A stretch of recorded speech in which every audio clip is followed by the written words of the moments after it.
No, it's okay. You can go ahead. Okay, thank you. So can I just remind everybody that the meeting is being recorded and will be placed on the websites of the Health and Social Care Partnership and Dundee City Council for public viewing. And I'll now take a roll call for the minute. Pat's going to join us slightly later this morning. Councillor Lynn. Present. Councillor Toland. Yeah, here, hiya. Thanks. Councillor McHugh. Present. Donald McPherson. Present. Dan Riddle. Present. Diane McCulloch.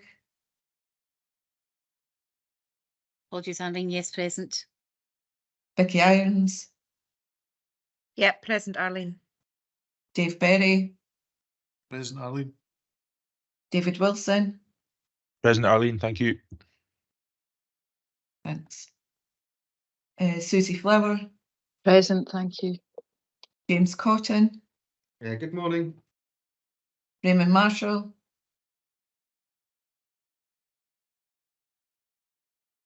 Jim McFarlane. I'm here, Arlene. Christina Cooper. Liz Goss.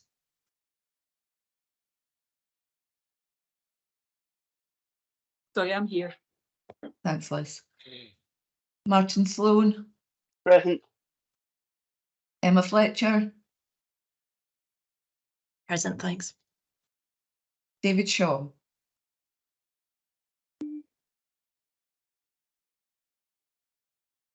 David will be joining us shortly. He's on another call to do with recovery from the storm.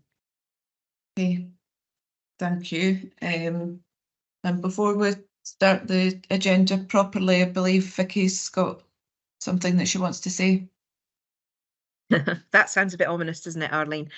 No, it's actually in relation to the storm and our resilience efforts over that commenced on Thursday that I just wanted to say a couple of words, both in terms of acknowledgement of the significant response that we saw across all our staffing areas and all of the senior leadership team. And also, excuse me, I've got a new puppy who's clearly deciding to squeak away. Apologies for that. But if I lock her in, she'll just howl. So please ignore the squeaking. But yeah, in terms of both the resilience efforts, but also the time that was dedicated by all of our staff groups and particularly our senior management team from Thursday right through until Monday. Also, I'd like to acknowledge the significant impact that's been felt across Angus.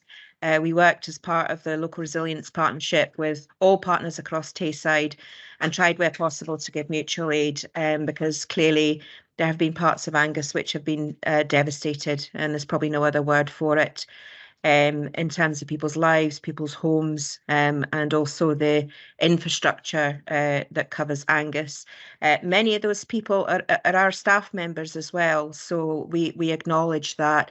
Not only were our staff dedicated to the response, but some of them were personally affected by the impact of the storm, the likes of which I don't think we've ever seen before in terms of water rising. There are probably a few people who deserve special recognition. Diane, you're one of them. Diane gave up all of her weekend and most of her sleep in terms of that resilience response and getting the rest centre organised and running at the desk, but she was supported by many other members of our team, including Shona and lots of Jenny's management team as well. So genuine thanks to everybody.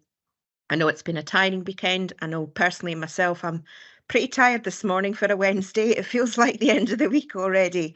But hopefully we'll all have a bit of better weather ahead of us and we can recuperate this weekend. And just to say that the partnership's here, as it always is, in difficult situations to support people if they have been affected, and will continue to do so. Thank you, Ken.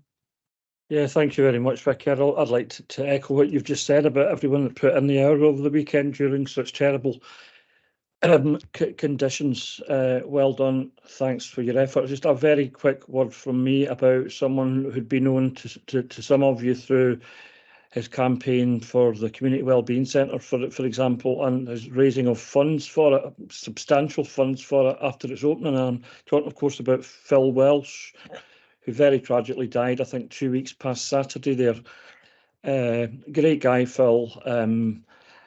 I got to know Phil just from arguing about politics on social media years ago. Then I got to know him through his campaign for the Community Wellbeing Centre. Saw him just a few weeks ago, just before the opening. And what a fantastic guy. So I just wanted that to be recorded in the minutes. I personally, and I'm sure all of us here who knew Phil, will greatly miss him. Thank you. Thanks. So item 1 on the agenda is apologies. I haven't actually received any apologies. Item 2 is declaration of interest. Are there any declarations? No. Okay. Item 3 is the minute of the previous meeting held on the 23rd of August, which is submitted for approval.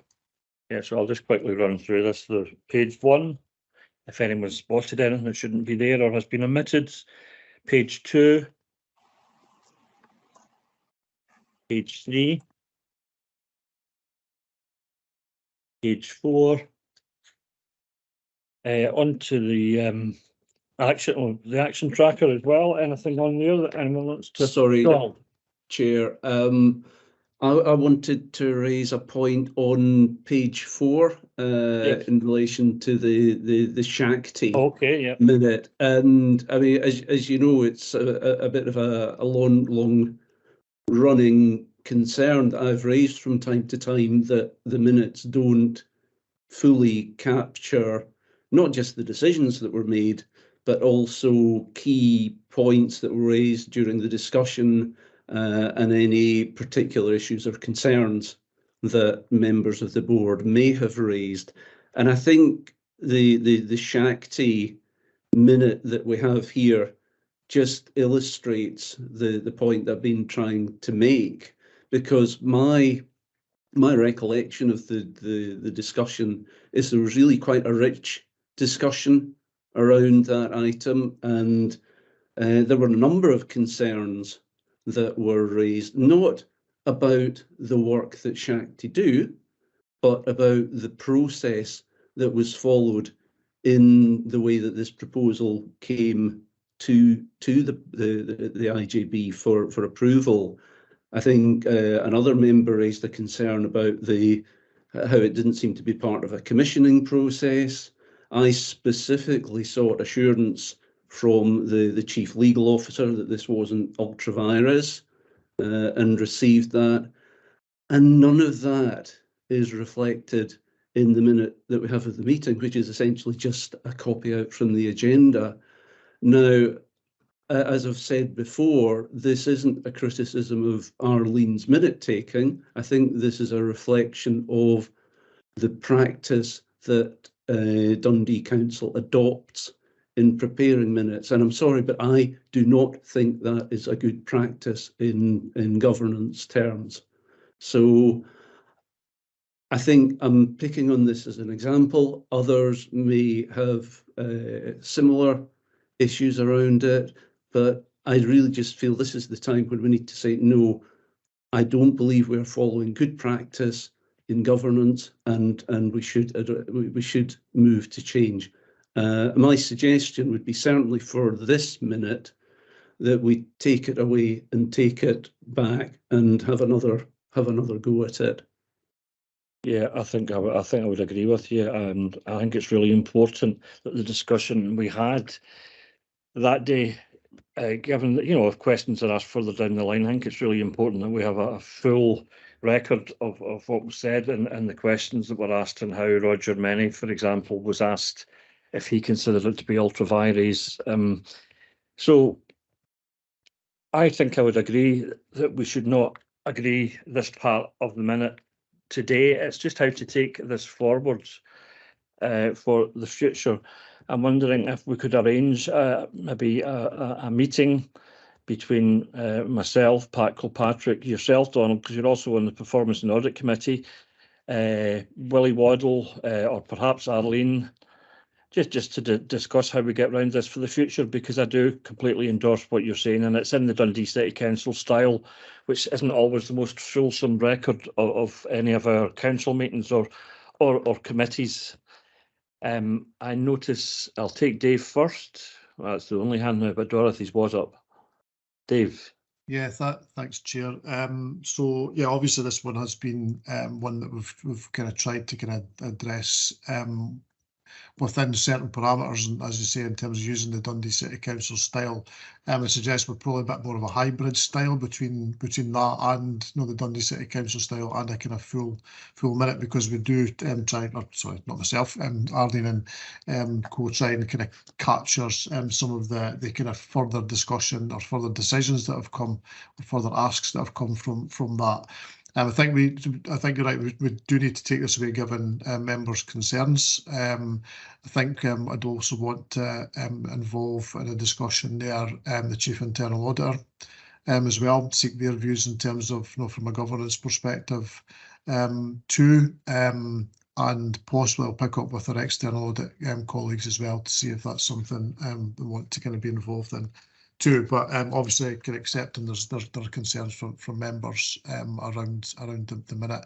We do obviously have a backup anyway, because the meetings are recorded, but I appreciate that people won't necessarily kind of go and kind of go back to the actual kind of recording, excuse me, to follow up on particular issues. But yeah, we'll take that away as instructed by the committee.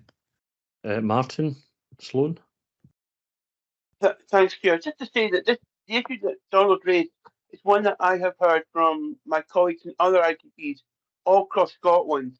It's one of these things that no one seems to have got the right solution to, and how to record discussions or to record the conversations that are going on within board minutes.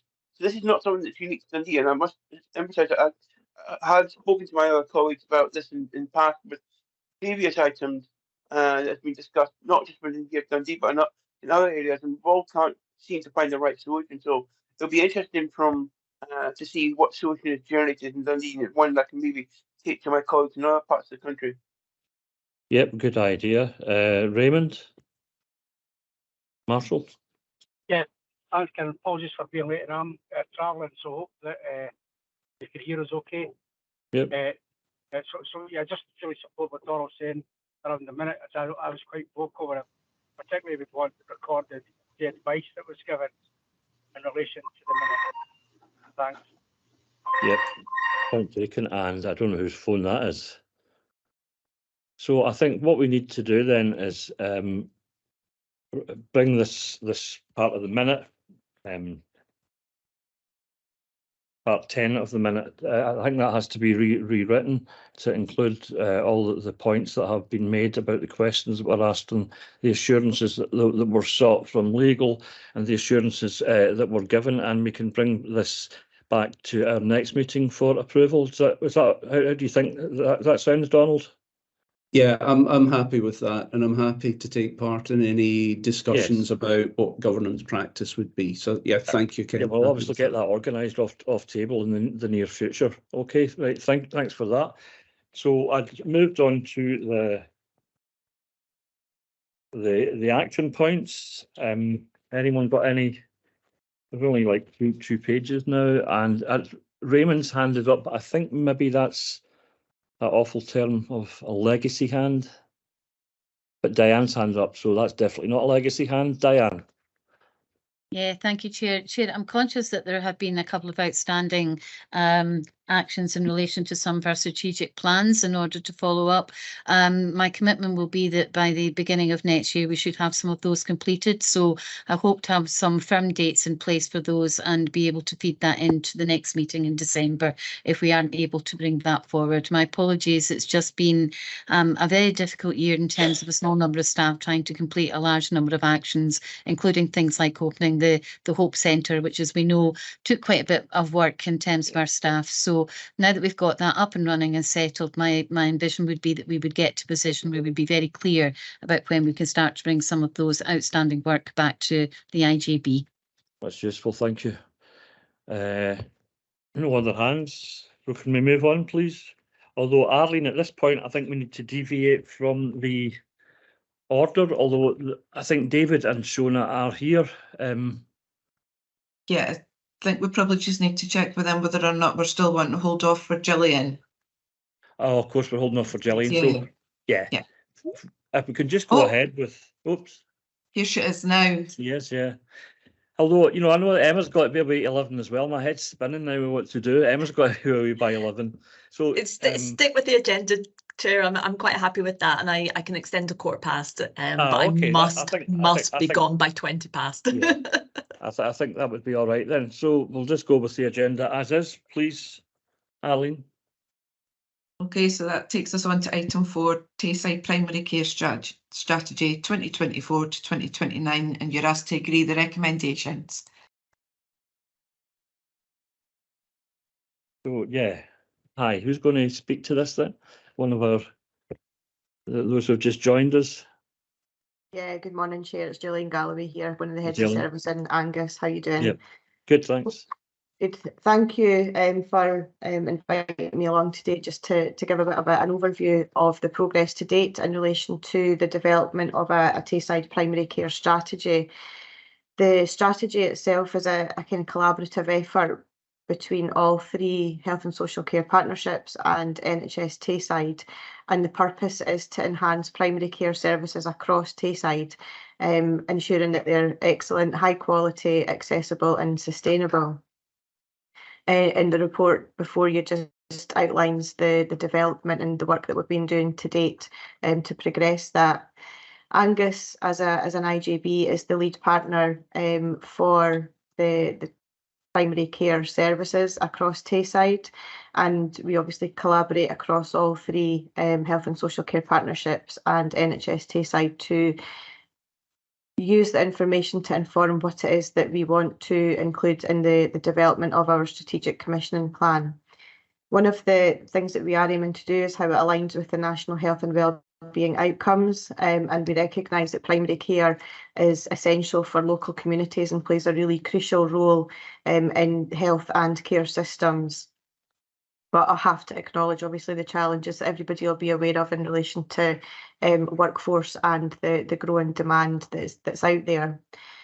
We held a stakeholder event, the first one on the 29th of August, and we collated all of that information. I think there was a couple of people from Dundee at that event, and we've used that information to pull together the vision and the priorities alongside the strategic enablers, which you have in front of you as the plan on the page.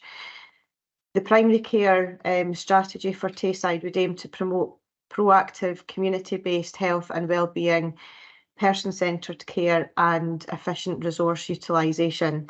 And the core principles of the strategy are outlined as person-centred, empowerment, partnership, excellence, safety, cost-effective, equity and outcome-focused.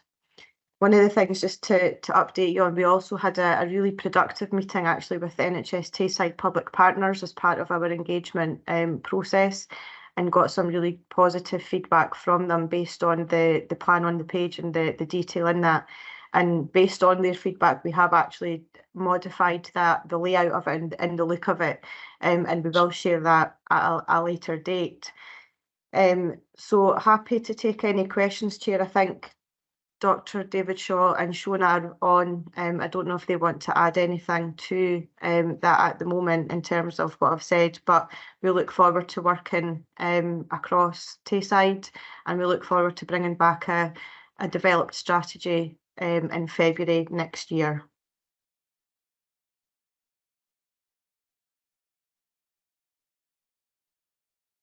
Ken, I think you've gone on mute.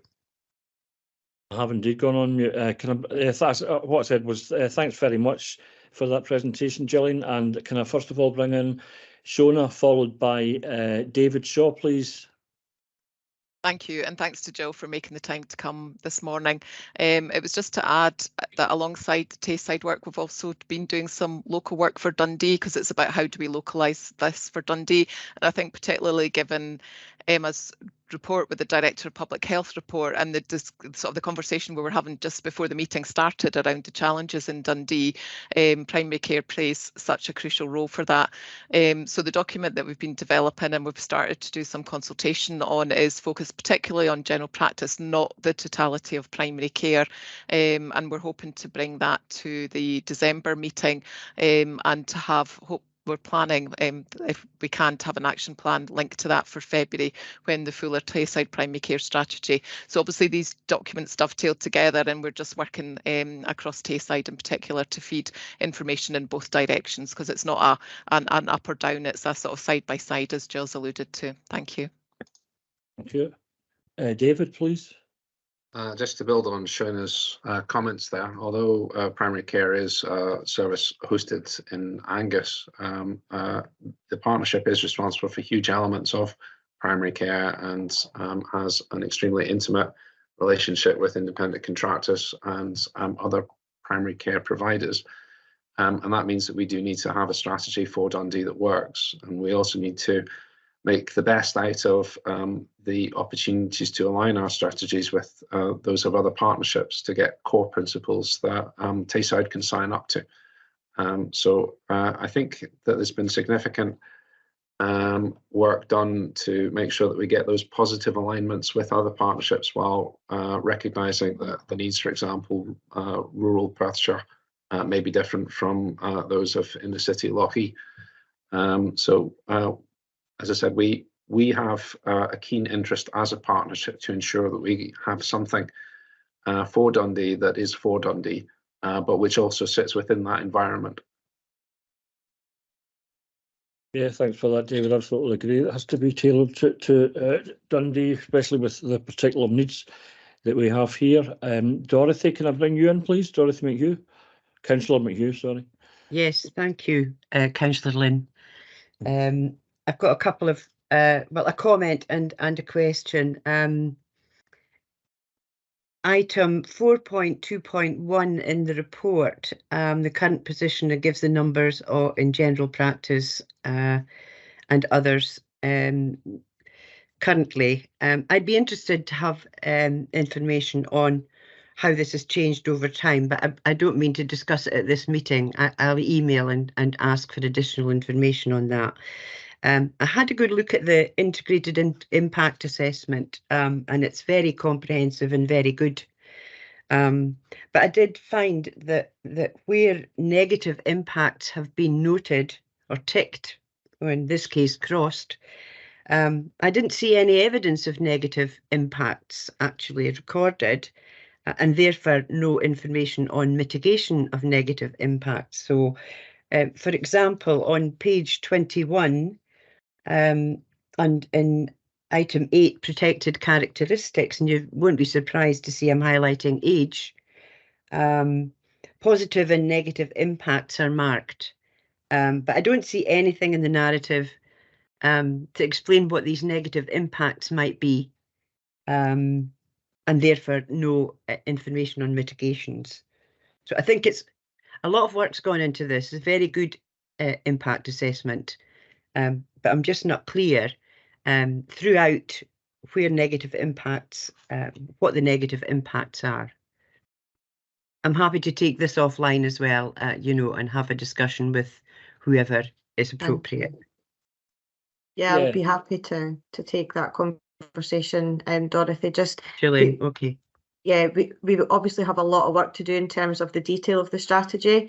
So this is just our very initial EQIA in relation to what we've discussed and what's on the plan so far. Once we get more detail in the strategy, we will absolutely have more idea of what the exact issues are going to be and what the then mitigations would be to counteract any negative impacts on any protected characteristics. But very happy to pick up a conversation out with. Thank you, Gillian. Happy with that. Yeah, and I think, Dorothy, that you and I and the chair in particular, Pat Kilpatrick, will be having a discussion about EQIAs in the near future, because I know you've raised a couple of concerns and we really need to iron those out and take them on board and do something about the comments that you're making, because these are important documents. So that'll be in the near future, I'm sure, Dorothy, because I know that Pat has has communicated that to you, and I'm certainly in agreement. So, Donald, please. Thanks, Chair, and thanks to the team for producing the document. I really like this plan on a page type approach. I've seen it in a couple of places, and I think it works really well. Conscious here, sort of towards the start of the process, but I mean, one of the priorities that you pulled out was delivering care closer to people's homes, and I'm conscious that this is at a time when, unavoidably the number of GP practices within Dundee is reducing. So the two seem to almost be at odds. And I'm just wondering how we reconcile that, and in particular, the role of community pharmacies in helping to take up some of that slack, and whether we can deal with it that way, because not every piece of care needs to be delivered within a GP practice. So I'm hoping that you'll capture that. The only other point that I had, and it comes up a number of places in the impact assessment when you're talking about GP services. I mean, there's a phrase that you use: it will be important that people understand new ways of working, and that they see healthcare professional other than a GP. Now, I was always taught that the responsibility for understanding falls on the person giving the information, not the person receiving. And I wonder whether you just need to turn that wording around a bit, because it's our responsibility to help people to understand that. So that's maybe just the drafting point. But these were my comments. Thanks. Fair point. I don't see any further hands up, although I know that David Shaw's hand was up, but I won't pursue that because you've taken it down again, unless you want to come in. And you're on mute, David.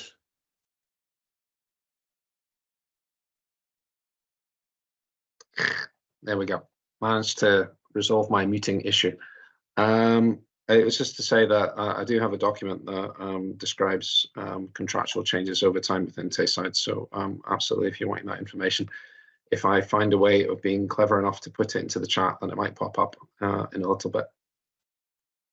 Yeah, that would be interesting to see. And it would comply with what Dorothy's asking for. And I'll bring Gillian in again, finally.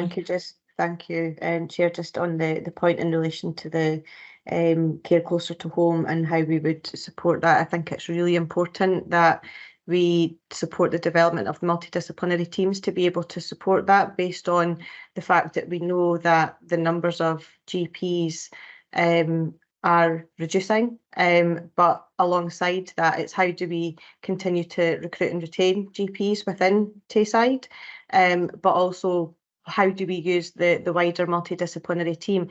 And I mean that cross-agency as well. It doesn't all have to be healthcare professionals.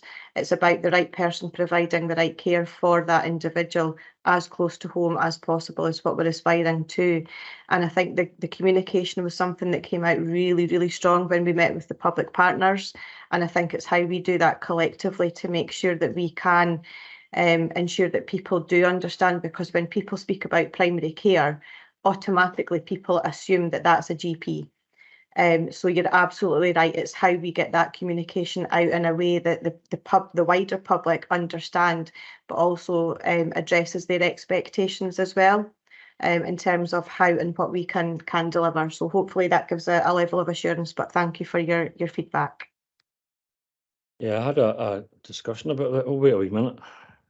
What's happened now? Oh, can everyone hear me? Yeah. Yep. I can hear you, Ken, but we've got a screen that says no access to a file. Yeah. Chair, I think David Shaw was perhaps trying to share the document he was speaking about. Yep. But I think I would need to do a wee bit of work on that, David, so that we can actually. You're also on mute, Yes. David, or you're off now. That's okay. I'm sorry for breaking the meeting. I'll try and stop. Try and stop. No, it'd be really good to see that, but I don't think I'm going to be able to see it just now. Yeah, we were having a discussion somewhere. In fact, I think it was in relation to primary care strategy, so many meetings about the importance of the kind of like the front line and the GP surgery, which is the person that answers the phone, and how people can be very suspicious, you know, when they're asked what's the problem, because they think, well, who the hell do you think you are? You're just a receptionist. When they phone NHS 24, you tell them what the problem is. Oh yeah, it's this, that, and the other. So I know that some work is ongoing there to make. Sorry, I better use my words carefully. I was going to say to make the public realise, but so that the public can be reassured that the reason they're being asked that is for good reasons, and so that their care can be directed to the most. Their care needs can be directed to the most appropriate person. So I think changing that perspective of the frontline staff, which is the person that answers the phone, is going to be really important. And I look forward to seeing the final incarnation of this report coming back to us in February, and with the update that's to come in December as well. So thanks very much for coming along this morning, Gillian.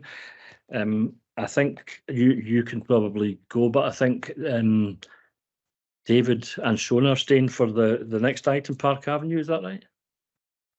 Thank you, Chair. Hey, thanks very much, Gillian. Thank you.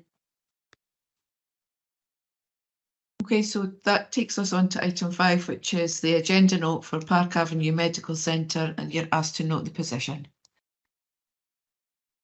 Yeah, who would like to just briefly speak to this? I think we all know what the position is. Shona or David? I'll start. I think we've tried to put briefings out. This doesn't add a huge amount to the briefing that was previously circulated to the IJB. So it really was just to ensure that it had been noted at the IJB.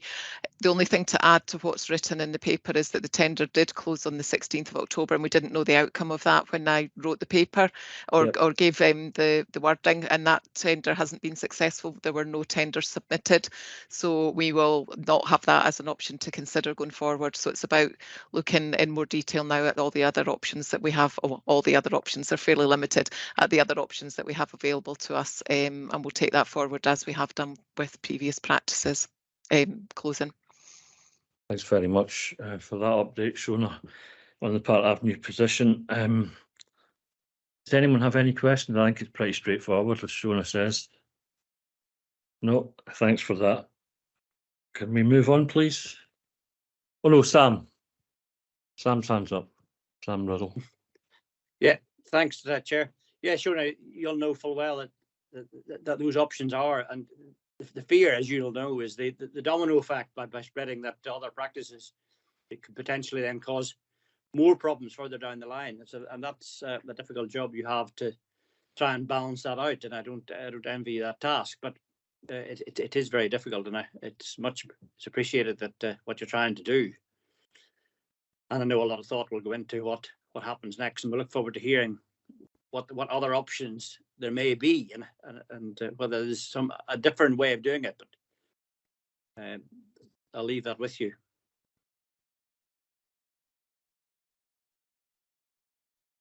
Okay. I think that's us dispensed with item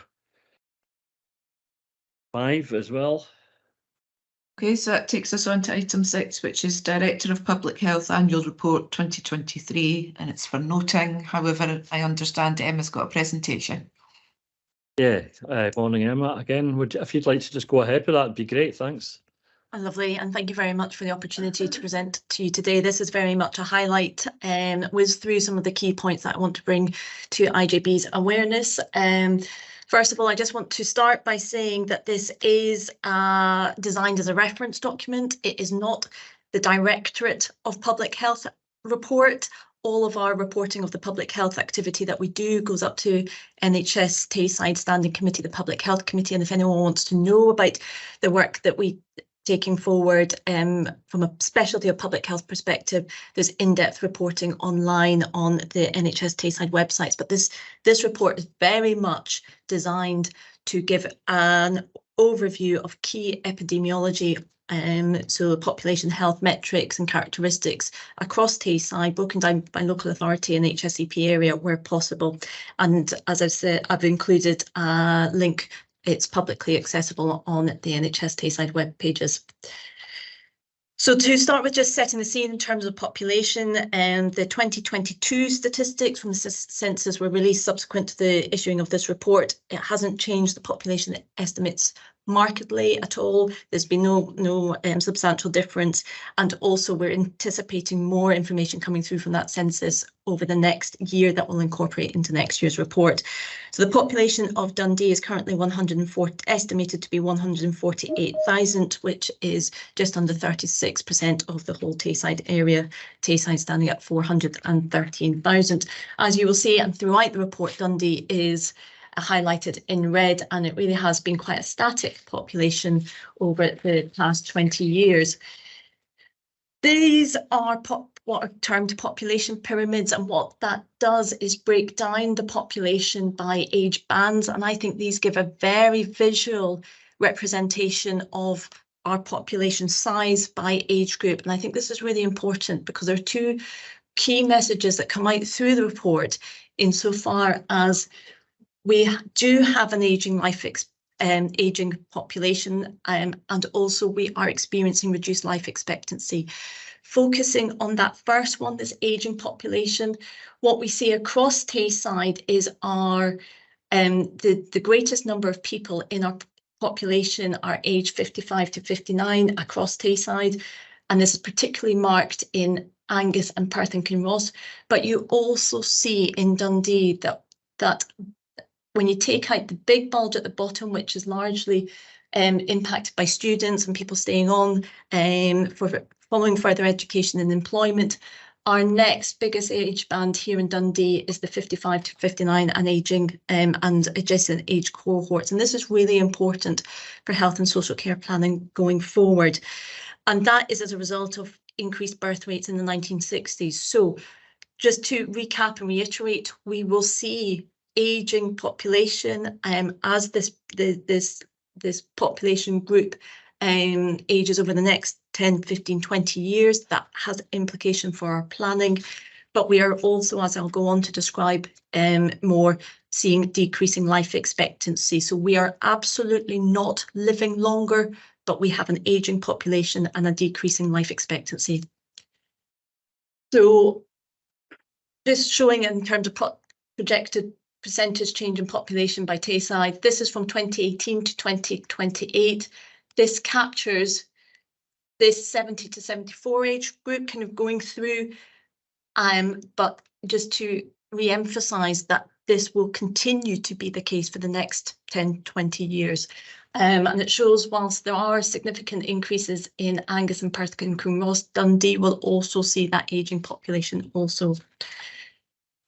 In terms of life expectancy, so life expectancy is the average age that people are anticipated to live if they're born currently. And unfortunately, and very sadly, we don't have a great track record in the United Kingdom compared to other countries across Western Europe. And here in Dundee and Tayside, so the red is males in Dundee City, we are seeing a decrease in life expectancy and a substantial difference compared to Angus and Perth and Kinross. And when that's broken down by socioeconomic deprivation, the greatest difference is in a reducing life expectancy for people living in greatest deprivation. So huge impact of socioeconomic deprivation, and also there continues to be this marked difference of life expectancy between males and females. In terms of premature loss of life, so these are causes of premature mortality in Tayside, and they'll be very similar across all three local authority and DH&SCP areas. But the biggest drivers of premature loss of life when considered by socioeconomic deprivation, so the first couple of columns are for people living in greatest socioeconomic deprivation compared to least socioeconomic deprivation. And bearing in mind the absolute numbers for the first two columns will be greater than the last two columns, but you can see what comes out very strongly as drivers for premature loss of life for people living in greatest deprivation: substance use, drugs, alcohol, impact of smoking, and mental health. These are all charts and tables that are lifted directly from the annual report. I realise I'm whizzing through them, but please do go and look in if you want to see those in greater depth. This is a chart, and this is a chart of people mortality in 15 to 44-year-olds. And this is really stark. So these are our young adults, our next generation. And you can see that very sadly across Scotland, so Scotland's the orange line, there is increasing mortality across Scotland for 15 to 44-year-olds. And the major drivers of that is substance use, drugs, mental health.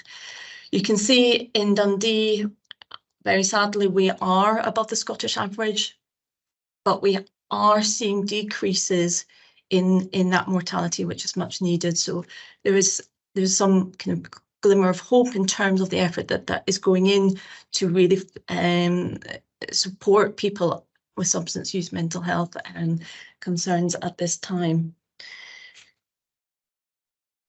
Again, just taking a snapshot, I've pulled out this graph because it does show some of the successes that we can achieve. So this is coronary heart disease hospitalisations over the past 20 years across Scotland and again across Tayside. So people being admitted for coronary heart disease. And you will see that that has dramatically decreased in the past 20 years. That's been a direct impact of reduced smoking rates and also the improvements in medical care that we can deliver. However, the speed of that decrease is slowing, and what we are anticipating is that that trend will start to reverse due to the impact of obesity and type 2 diabetes. So this is the prevalence rates for all types of diabetes, but 90% of this is driven by type 2 diabetes, which is directly a result of increasing obesity. And over the past year in Tayside, there were 1,600 new cases of diabetes. Again, the vast majority due to type 2 diabetes, and approximately 1 in 16 of people across Tayside now are diagnosed with diabetes. And what's more, that diagnosis is happening earlier. So that is going to cause significant health challenge over the next 10, 15 years also. Pulling out very quickly some of the drivers that I referenced before. As we well know here in Dundee, huge challenges around substance use and that marked concern that we have still and had previously, but the very welcome reduction, although the recognition of the huge amount of work that we still need to do. Similarly, with regards to mental health, and this is the suicide rate per 100,000 of population in Tayside and across Scotland. Alcohol, I've mentioned previously, again remains a considerable concern. We had improvements in the past from the kind of early 2000s to 2010, notwithstanding that these rates are still much higher than they were back in the 1990s. There's not been significant change in the past 10 years. I would point and take the opportunity to say that the Scottish Government has a consultation open about minimum unit pricing currently. Please go and have a look at it and all the ancillary information that is described, and it would be very valuable to have your feedback into that consultation. It is really, really informative, all the information that is contained on those pages. But alcohol remains a considerable problem. And again, as I've described with type 2 diabetes, fewer than 1/3 of the population across Tayside is estimated to be of healthy weight currently.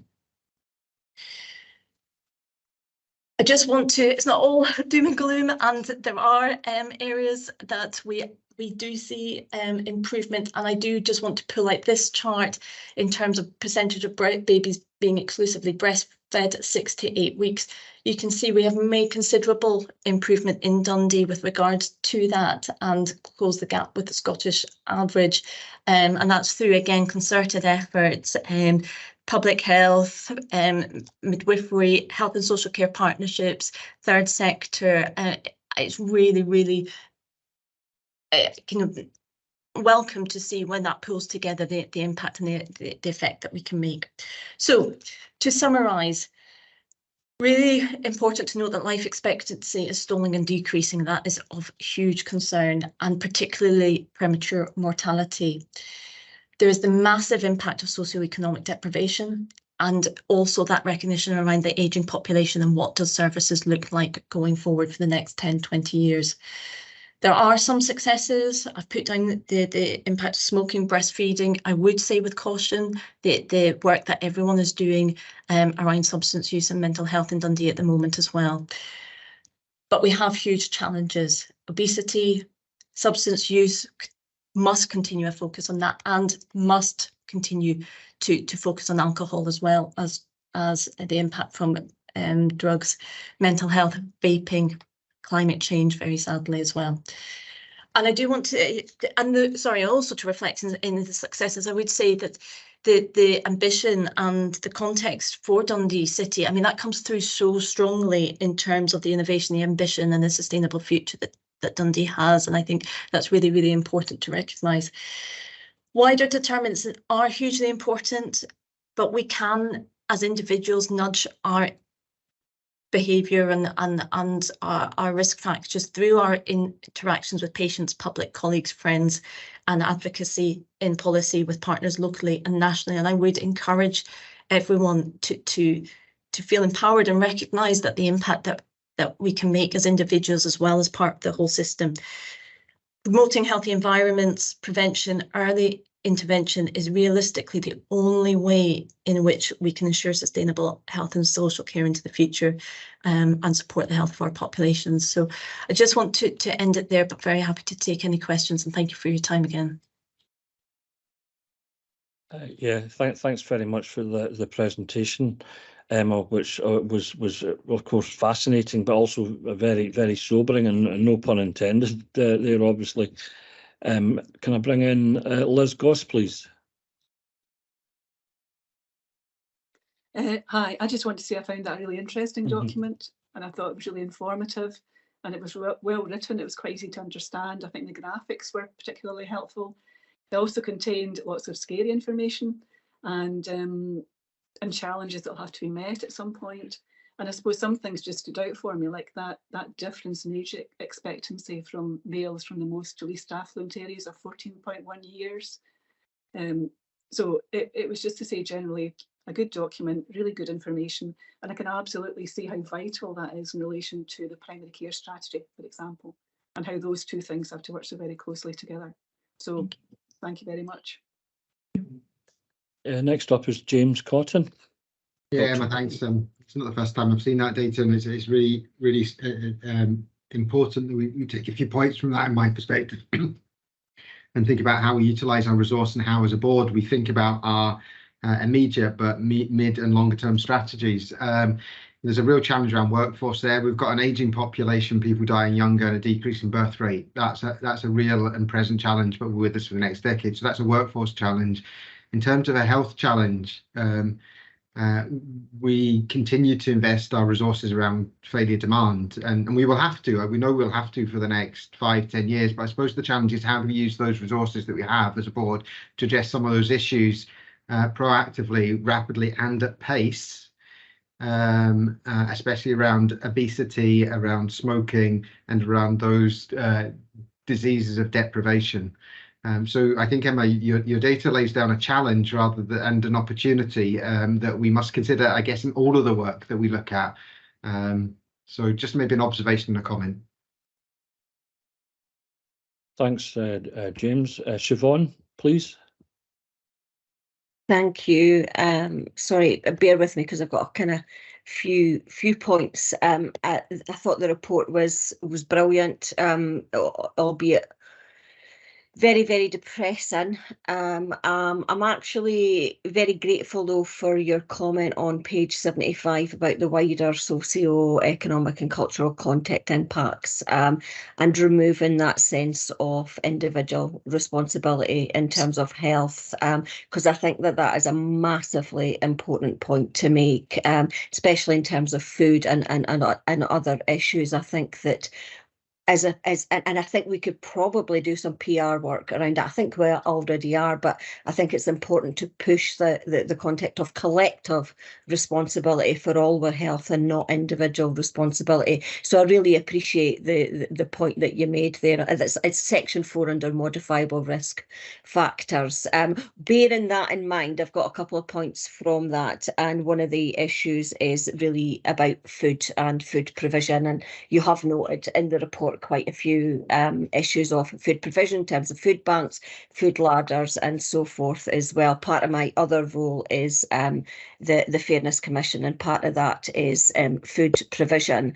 One of the things I think that might be useful going forward, and this is maybe a long-term strategy, and I hope you guys, some of you are going to come to the conference on the 9th from a public health perspective, because we need to kind of look at the social provision of food and bring that into a health and social care partnership perspective. So kind of widen the health and social care remit almost, and look at the kind of that social provision. And that's one of the things that kind of would be quite useful to work on. I've spoken to Dave Berry, I've nipped his head about that at a meeting a few weeks ago in passing, but it's something that maybe we could look at. And I'm thinking even just bringing in people like Jackie Close from the Dundee Food Network to give us an overview of the situation in terms of poverty and hunger and how that impacts on our health. These issues are massively important, so it'd be good to do a little bit of work around that and increase our remit and across the board in terms of social factors. So that would be good. My understanding is that you will be coming to that conference on the 9th, is that correct? John Alexander said that was something that you were going to come along to. So that would be useful. My other point is slightly different. So it's kind of another thing that's kind of ringing in my ears a little bit. It would be quite good in the future to look at LGBT health and look at that as a category. It's one of the issues, especially trans and non-binary health, that's particularly poor. And that's something that Joyce Barclay, you'll be aware of, is working on. But it would be quite good to get that context as well in the report for next year and build on some of the work that's been done. Yeah, thanks for that, Siobhan. Would you maybe care to, I mean, I know what you're talking about on the 9th of November. It's the fairness, sorry. Maybe you'd just like to say where it is, what it is, and what time, just to give it a bit more publicity, that's all. Yeah, I think I don't know where it is because I've not got that far in terms of my organisation, but it's the Fairness Commission's kind of conference, and really what it is it's looking at the food response across Dundee and how we can start building better strategies, more resilience within the system, and how we can move that forward. We had a conference a few weeks ago on the cost of living crisis, so it kind of bounces from that, but generally we do a yearly one. We invite lots of people involved in food provision across the board. One of the issues that I have been talking about is looking at it from a public health response as well. But it's on the 9th of November, and I think it starts at 9:30. But actually what I'll do, because my memory's shocking, I will send the details on to the IJB if that's okay, and then maybe that would be good to even come along for an hour for the opening discussions. And so, Emma, I don't know if you've been invited to that. Yeah, I just checked my diary and it's definitely in, and I definitely will be there. Thank you. Yeah, and what I'll do is I'll send the details on. We're meeting tomorrow to get the finalisation of the details. So if I send that on, that would be really useful. Thanks, Ken. I was a bit vague there. Apologies. Yeah, no problem. Next up is Donald, followed by Martin. Thanks. Thank you, Chair. And thank you, Emma. As always, the papers are always very well put through and they're easy to read, but also very difficult to read at the same time. And there's some sobering messages in there, as Ken says. I'm struck by the fact that there's a lot of things similar to what Siobhan was saying about there are wider socioeconomic factors that are certainly out with this body's control. But I think that doesn't stop us doing the things that we can, and it would be useful, not just today, but also over the course of the year, to get a sense from yourself and your colleagues in the public health team about where you think we can have an influence and help to promote positive change. The other thing that just struck me is, I mean, there are a lot of positive things happening around Dundee. We've had the V&A and we've got the Eden project coming up, but it's really important that they don't just become projects that sit in their own footprint, and that there's proper that they have outreach into all of the areas. Because I mean, for example, the Eden project could have a great influence around promoting health and well-being, and I wonder whether we've got any links into that to make sure that they actually seize those opportunities. Do you want to come back on that, Emma? Yeah, very quickly, I'm conscious of time, but I think what I'm really keen is that, yes, in terms of your first point, Donald, what next? This is for everyone to own, and hopefully what I've illustrated are the key areas that people need to think about going forward. Strategy with policy. Yeah, public health, the specialty of public health, are here for advice, strategic delivery, and where we have teams that are small teams involved in all of these areas of work, but really a public health approach is for everyone, so that early intervention, prevention, using this information, thinking about alcohol brief interventions if you're in the medical world, thinking about smoke-free places if you're in planning. I don't have all the answers, but it's about bringing this information to your respective areas and having a huge focus on it. And absolutely, in terms of the coordinated activity, what I think is really powerful, and I know that colleagues in Dundee City Council have done a huge amount of work around this, are the community planning partnerships. And Dundee Community Planning Partnership has just undergone a review. It's being revitalised, and that is it is and could be even stronger as a mechanism, but it is absolutely contingent on everyone playing their part into that, so that that has third sector representation, statutory organisations, but it is a partnership, and I know that ourselves in health are looking at ways in which we can strengthen our input, but that focus of CPP work is about reducing inequalities, and is a really powerful mechanism, and can be even more powerful if we play into that. Thanks.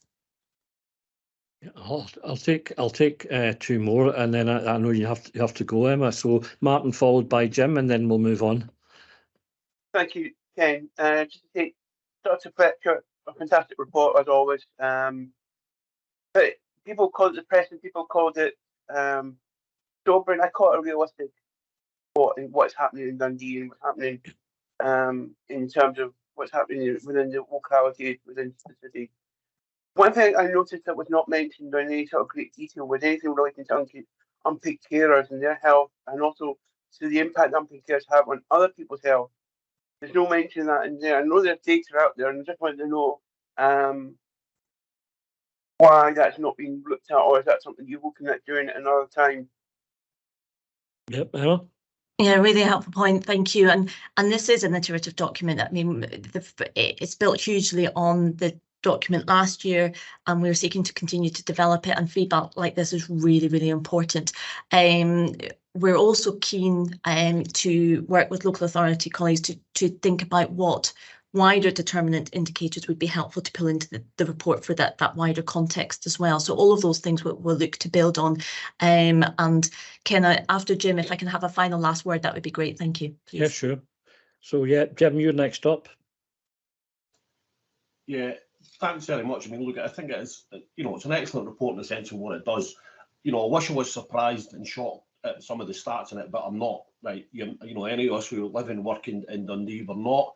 This is a long-term trend. It's not new or anything like that. And I suppose it's just it's the challenge, isn't it? About not just about our workforce who are working in those conditions, but also to try to reflect that all those issues affect our workforce as well. They're not coming in from the outside. So in our kind of long-term strategy and planning and how we address some of that has to all be factored.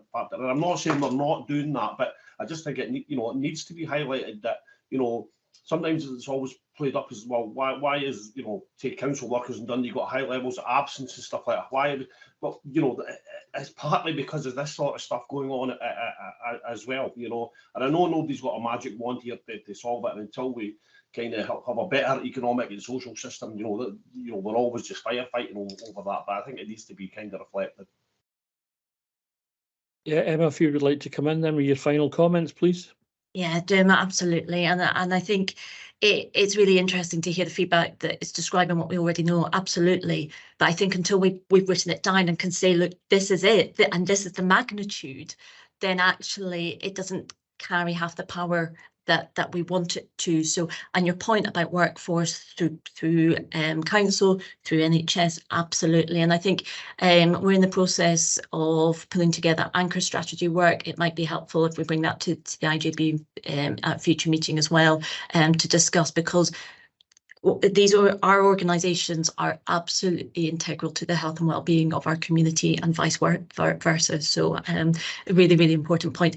My final words, Ken, is just to say that I thank you again to you all for your time, and it's been incredibly valuable. And also a final thanks to the Health Intelligence team who pulled this together, and Caroline Snowden, who's joined us on the call this morning, the people that work behind the scenes to deliver what you're seeing today. So thank you. Thank you. Okay, thanks very much. And at this point, I think Pat is going to press the ejector button under my seat to eject me, because she's now here. So I'll pass over the baton to you, Pat. Well, I was just going to say, if you're in full flow, Ken, I don't mind if you want to continue to chair. You're making such a good job of it that I'm You've happy only been if here you want for to continue. Eh? You've only been here for 2 seconds, so I know. you didn't see what I you didn't see what I did earlier. Eh? You didn't see what I did earlier. Oh, right. I'll no doubt find out. Are you happy to continue to chair, Ken, or do you want to pass over the baton? It's up to you. You're doing me the favour.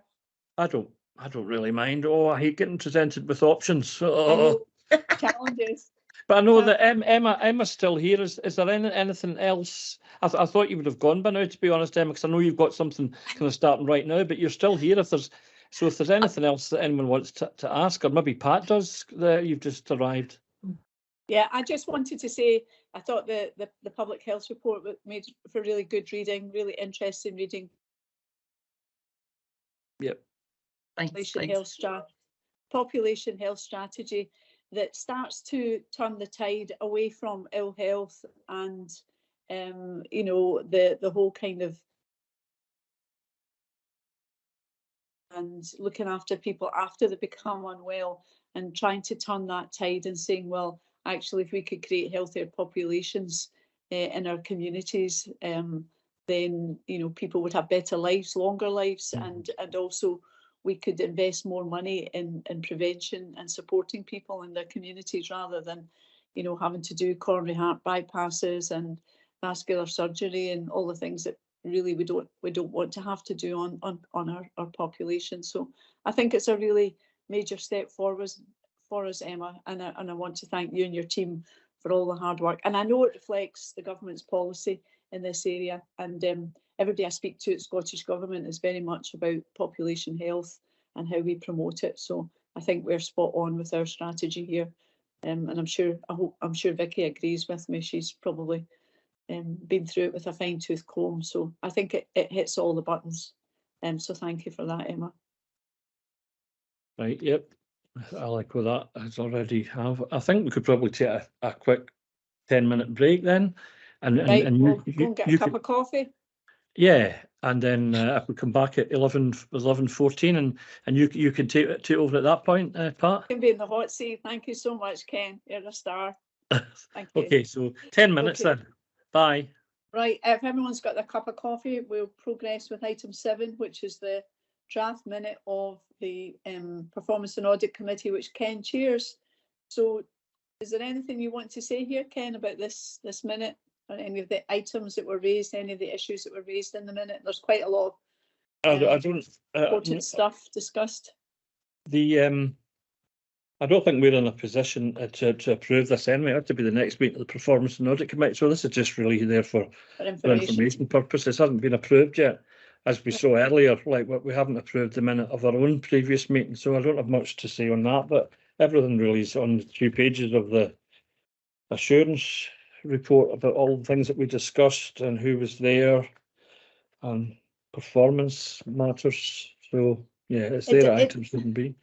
It doesn't have the appendices that it refers to in the minutes, so it's a little bit difficult to reference some of the don't think it didn't come with the appendices. Oh. You know, so they refer, so in the minute it refers to information. Yeah. Give us an example of that then. I was just reading something last night and I thought, oh, that I was looking for the appendix. I think it was maybe a point that Dorothy had raised about, well, it says here under section 7, the care inspectorate gradings, it says to note the range of continuous improvement activities progressed as described in section 4.3 and appendix 1 of the report. But then it didn't, I don't know if that was a separate report or that was a report, an appendix that was going with this minute. The appendices would have been with the papers for the original. I see Dave's hands up, but I think it would have been the appendices for the original meeting. We wouldn't have them all. Yeah. No.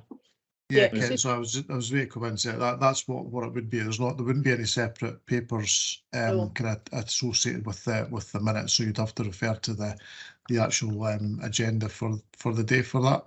Which is available online, isn't it? If anyone wanted to see it, yeah. Yeah, it is. Yeah, it's just a wee bit of a faff going back looking for it.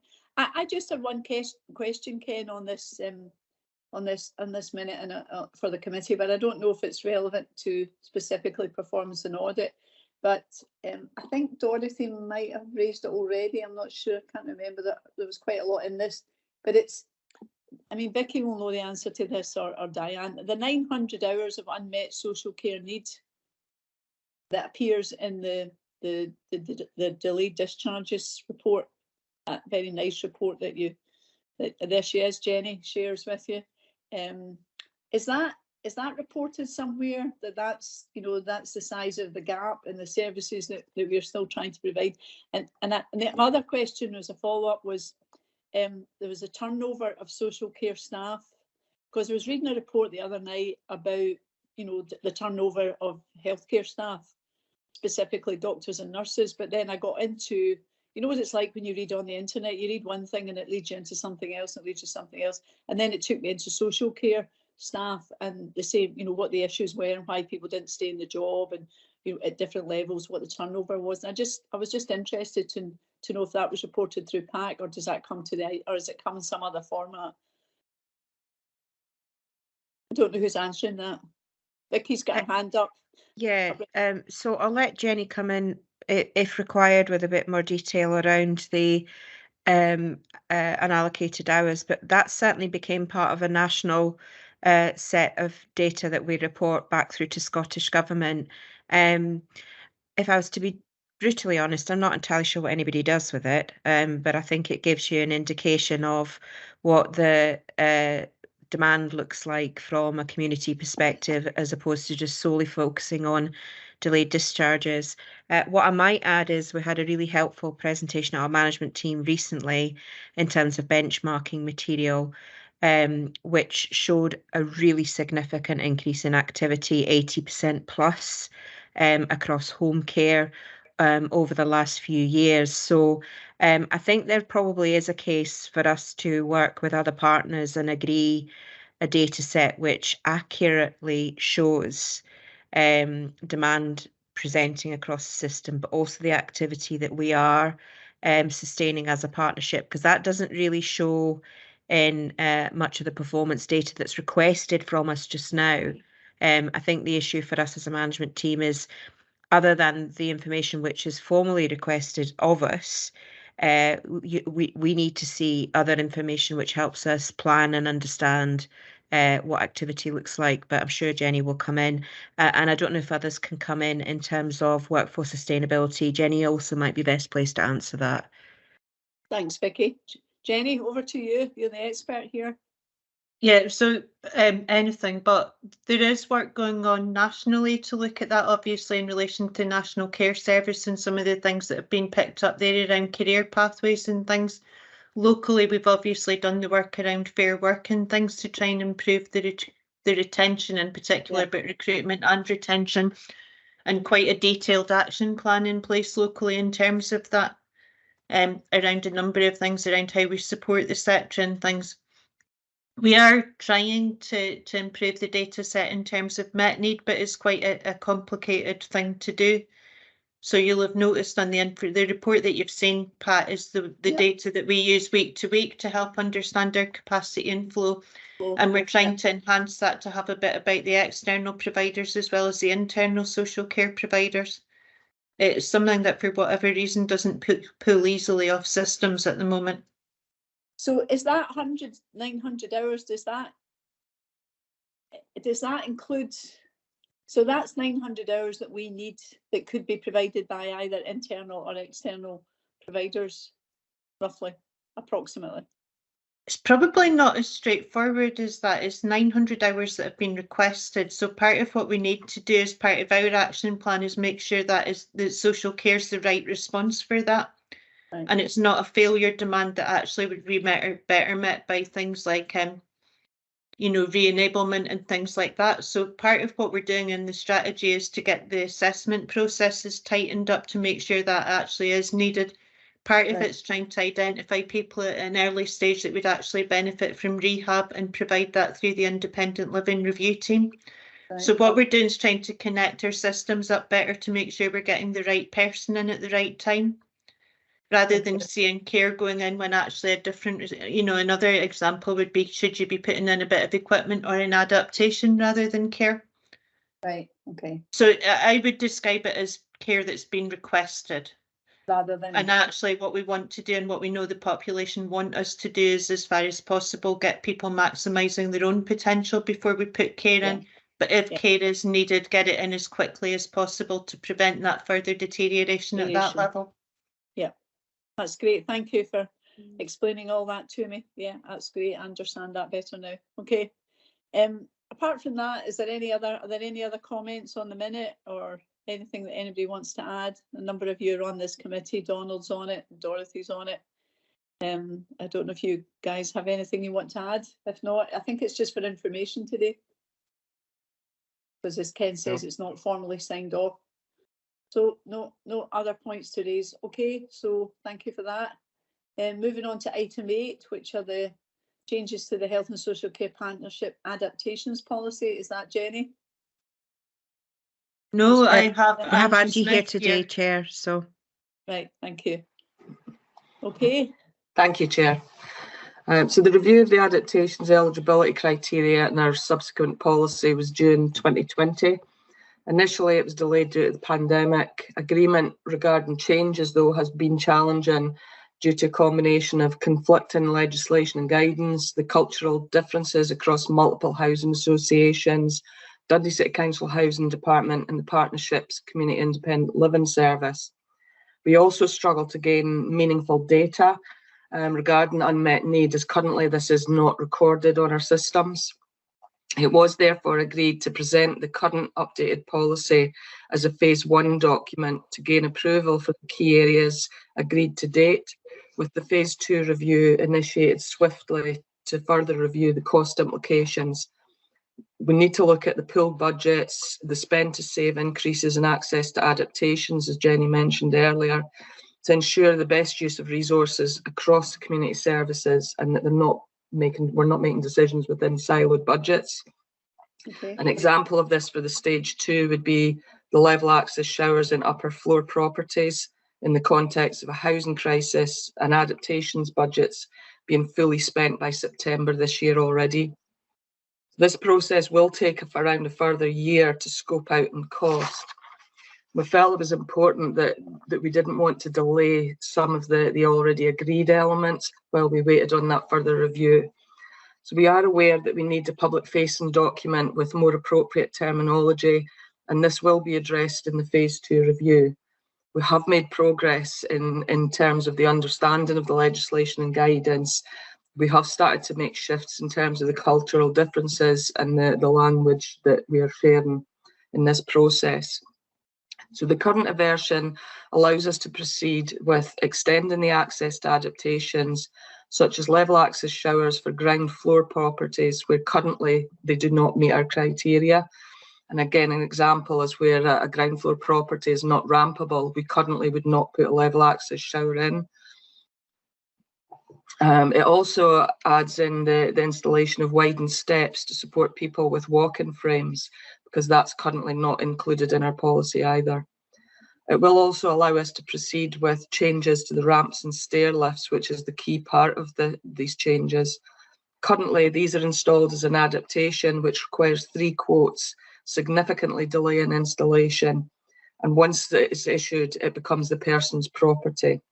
So transferring them to equipment allows a tendering process, quicker installation, and the ability to recycle the equipment, reducing our long-term costs. At this stage, we can't calculate this accurately, as we do not collect data on how long these are required once they're issued because of the system we have in place. But if approved today, this information will be collated going forward, and it will be included in costings for the next stage review. I don't know if anybody has any questions regarding papers.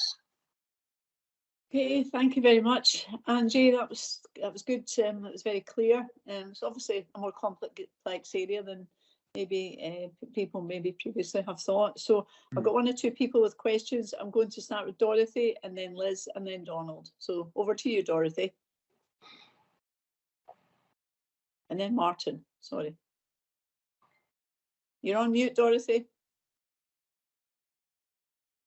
I was just saying I thought Donald was first, but Okay. I'll go. Right. Angie, I think this is a really good document, and I know you've said mentioned the wording and the language used, but I found it very clear and easy to read policy. So you maybe have some work to do on that, but I don't see anything glaring within this. I think it's quite easily understood. In Appendix 4, got a couple of questions. Appendix 4, cost of adaptations and equipment. I see for owner-occupiers 80% mandatory grant, and I think you referred to that saying funding was all used up by September of this year. I don't know if that's what you were referring to, but so where does that 80% mandatory grant come from? Which budget does that come out of? The bit that's already spent by September is slightly different. So the mandatory grant, my understanding is that comes directly from Scottish Government. And once that has been spent, the housing associations providers can put in for additional funding. The bit that's already spent by September is the revenues budget. So for Dundee City Council, for example, the rent comes in and there's a proportion of that is put aside for what they call a Section 3 payment for adaptation. So that's like the showers, the ramps, and that's already spent for this year. And they cannot expand that because it is from the rents that are pulled in. That's the housing revenue account, is it, yeah. Dave? Yes, okay, that's interesting. One of the other things on page 141, Angie, under semi-detached properties, it says where a bathroom is upstairs, a level access shower will be considered where the property is rampable and it would be technically possible to install a stair lift. Now, does that mean you don't need to install a stair lift? It's just if it's technically possible. It might be something that's needed further down the line. That's right, yeah. There's quite a few properties where, because of the narrow stairs, the narrow doorways, particularly in the sort of Glens area, where it's not technically possible to put a stair lift in. And the reason that that's required at the moment is so that if somebody's needs change in the very near future, we can install that stair lift if required. Okay, that's good. That's clear. I had another question. I've forgotten it now. Oh yes, it's a good policy and very clear and easy to understand. What I think would be really useful is a pathway. You know, if someone could make a pathway as to how people access adaptations. You probably have it. If you have it, I'd really like to see that. At the moment, we don't have a pathway document, but there is a range of different documents that we are starting to prepare into, and we want all of that to be freely accessible on the partnership's website. So we've started early conversations with Claire Lewis-Robertson as to how we develop that website. So that will be forthcoming, but we don't have it at this time. Okay, thank you. Thank you, Angie. Okay, Dorothy. Yeah, happy with that. Okay. Liz, and then Donald, Jenny, did you want to come in and add something to that? Sorry. It was just a little bit to kind of, the underlying principle of what we've always tried to do with adaptation is to make a tender neutral access to it. So it's probably just to add that bit of context in terms of some of the difficulties that we're seeing. There was some work done nationally a few years ago to look at kind of pooling budgets and things, but that's never been taken forward. But it was just a bit of additional context. Thank you. Thanks, Jenny. It's very helpful. Okay, Liz, and then Donald, Okay. and then Martin. Yeah. I just had Liz. a couple of comments. One was in relation to 7.0 and its consultation. So it describes who's been consulted, but the final comment is Dundee citizens were not directly consulted. Now, I just think maybe some background could be added to that, because it reads as if you've consulted with professionals and associations, but not with the people most directly involved. So, and I'm sure that's not what happened. So it's just to maybe a bit more context about where were they consulted, where did that feedback come from, just to ensure that they were part of that process. The wider public consultation was through the Frailty Strategic Frailty Group. They were requested. It was requested that they shared it with their user group, so that we did have that feedback, and we got no comments back at all. Yeah. What we did include with this is, over the last 2 years since I've been in post, there's been regular complaints, if I'm honest, coming in regarding some of the adaptations. Why can't we access this? So all of that information has very much been embedded in these reviews. But as I say, a lot of the reviews that we would like to do will be in the second phase, because we can't cost it effectively at this point. Yeah.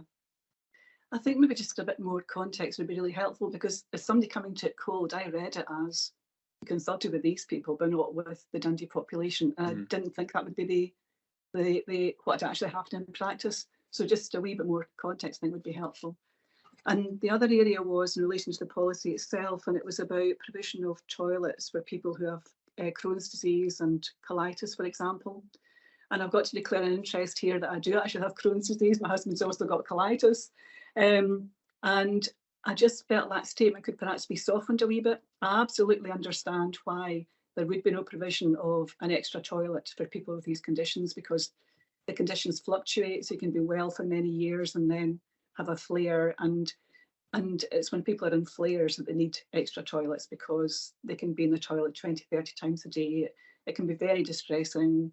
You know, if people can't access the toilet, they might become incontinent. So I just think a statement to soften that, in the same way that the palliative care section was softened, might be helpful. You know, that you recognise the stress and distress caused by these conditions, but because of their fluctuating nature, you wouldn't provide an extra toilet. I think that would just help in terms of softening that message. Appreciate that feedback, Liz. Thank you. Thanks, Liz. Donald? Thanks, Pat. I mean, I had the same point as Liz about the consultation with Dundee citizens, so it's helpful to have that clarification.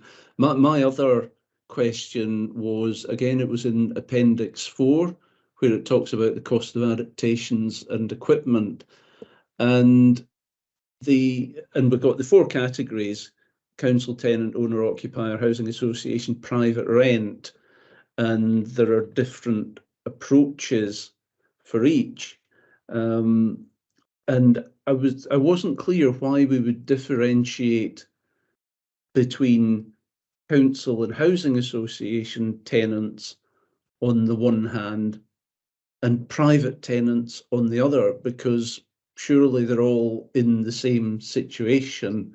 It's just the person that's their landlord is different. And I can see the reason why you would distinguish from owner-occupiers, but I didn't see why we were treating private rental differently. Thanks.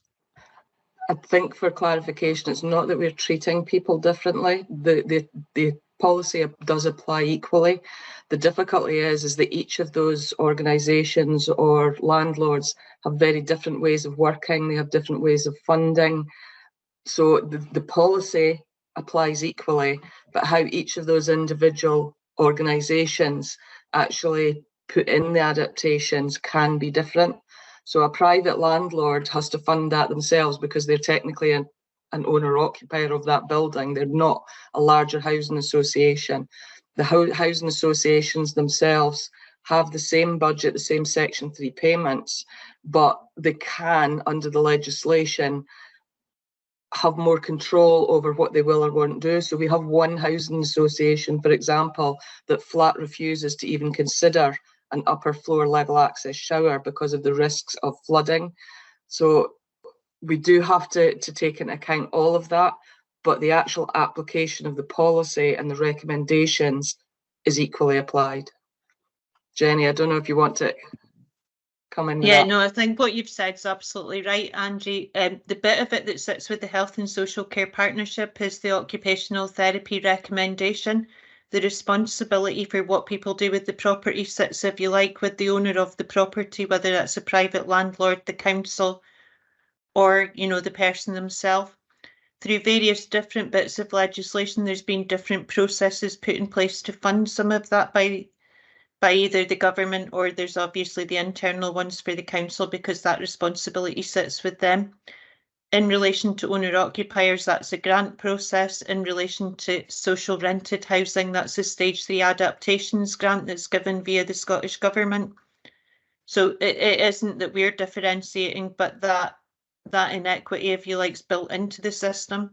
So one way around that we have explored tentatively is whether we can pool budgets, but there's quite complicated legislation around that would make it tricky. Okay, Oh, thank you. yeah, thanks. Jenny. Okay, are you happy with that, Donald? Yeah, thanks. Well, I suppose I'm content that it's not some of differentiation that's being made at our whim. So no, that Jenny's explanation was helpful. Thank you. Okay, Martin?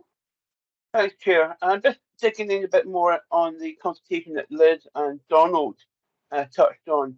My understanding is, and it may have changed since the last time I was involved, but my understanding is any matters that are affecting council tenants, the consultation, there has to be some sort of consultation exercise with the Dundee Federation of Tenants Associations, and I've noticed in the report there's no mention of them at all. So I'm just wondering, has there been any discussion with them, and are they aware of these changes to the adaptation policy? I have to be honest, Martin, I didn't check that with housing colleagues that they had done that, so I will need to go back and confirm. Okay. Thank you. Thank you. Happy with that, Martin? Yeah. I see Jenny's, is that an old legacy hand, Jenny, or you want to come back in? No, it's no. Dorothy, did you want to come back in? Yeah, one last thing. The Frailty Strategic Group was mentioned, Angie. Is that still in place, that group? The meetings themselves haven't been going ahead, but the group is still having regular updates from the partnership, and the consultation went out to all of the distribution list for the Frailty group. So there's communication with a group, but the group doesn't meet. That's correct.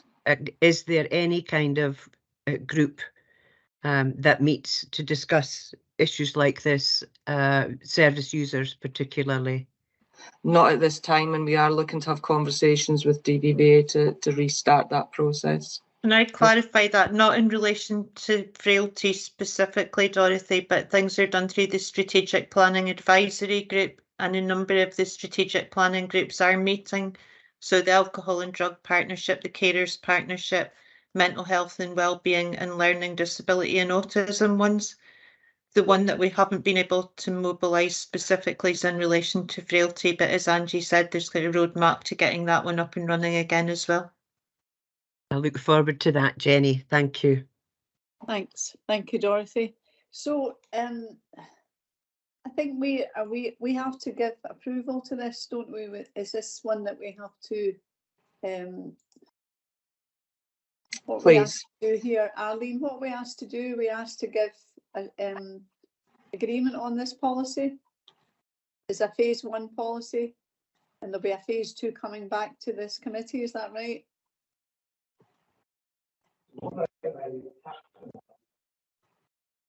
Arlene, are you there?